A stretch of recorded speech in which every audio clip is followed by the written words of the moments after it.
In a quiet little town, nestled between rolling hills and a sparkling brook, there stood an ordinary-looking house with a peculiar, old armchair in its living room. This wasn't just any ordinary armchair, for it was the fabled magic sitting chair.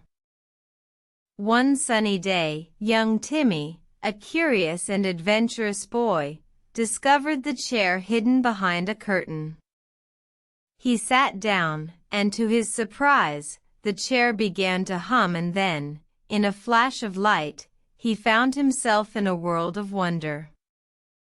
As Timmy explored this new realm, he noticed something peculiar. He could change his surroundings by simply imagining them.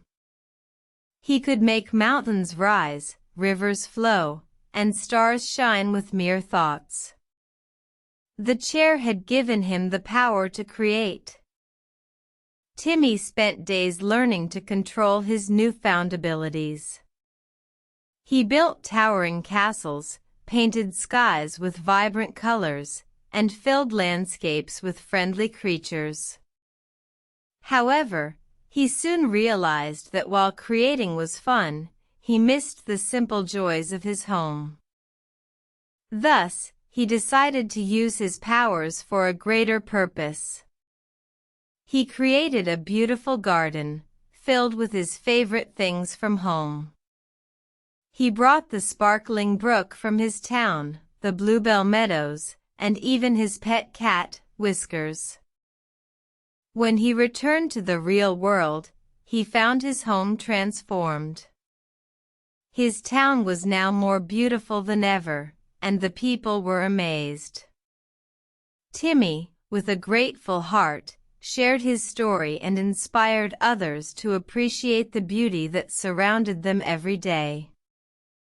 From then on, Timmy used his magical chair sparingly, only visiting the Wonderland when he needed a reminder of the power within him.